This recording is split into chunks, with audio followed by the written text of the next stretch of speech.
ગુજરાત વિધાનસભાના ચોથા સત્રની જાહેરાત કરવામાં આવી છે। 1 ફેબ્રુઆરીથી 29 ફેબ્રુઆરી સુધી મળશે ગુજરાત વિધાનસભાનું બજેટ સત્ર।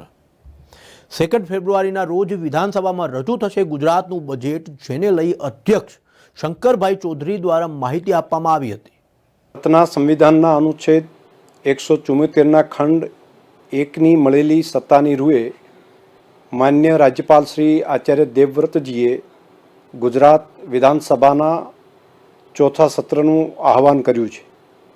1 ફેબ્રુઆરીથી 29મી ફેબ્રુઆરી દરમિયાન ગુજરાત વિધાનસભા ચાલશે।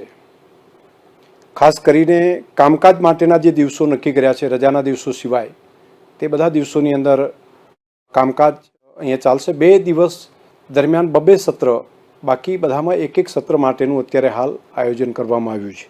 શરૂઆતમાં 3 દિવસ ચર્ચાઓ, જે રાજ્યપાલશ્રીના ભાષણ અને તેના ઉપરની જે ચર્ચાઓ ચાલશે તેમાં 3 દિવસ, 4 દિવસ બજેટ ઉપરની જે ચર્ચાઓ છે તે થશે અને 12 દિવસ વિવિધ વિભાગોની માગણીઓ ઉપરની ચર્ચાઓ છે તેની ચર્ચા વિધાનસભાની અંદર થશે।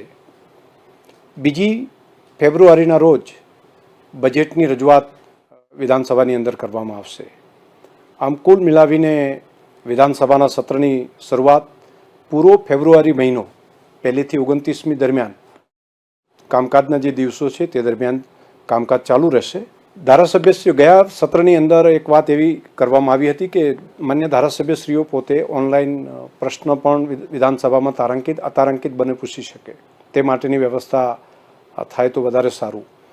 વિધાનસભાના સચિવાલય કાર્યાલય દ્વારા આની વ્યવસ્થા કરવામાં આવી છે અને આ વખતે આપણી વિધાનસભાના માન્ય ધારાસભ્યશ્રીઓ તે પોતાને આપેલા ટેબ્લેટ દ્વારા પોતે પોતાના મત વિસ્તારમાં રહીને પોતાના મત વિસ્તારના પ્રશ્નોને અહીંયા સુધી, પ્રજા સુધી એને વાંચા આપી શકે, તે માટેની વ્યવસ્થા ઓનલાઈન કરી શકે, તેની તાલીમનું કામ 2 તબક્કામાં હમણાં પૂરું થયું છે। ગયા મંગળવારે પણ કેટલાક ધારાસભ્યશ્રીઓને તાલીમ આપી, અત્યારે પણ, અને હજુ એકાદ તબક્કાની અંદર આપીશું। વર્ચ્યુઅલી પણ જેમણે શીખવાની બાબતમાં હજુ પણ અડચણ છે તો પણ અમારા વિધાનસભા કાર્યાલય દ્વારા તેની પણ વ્યવસ્થા કરવામાં આવી છે।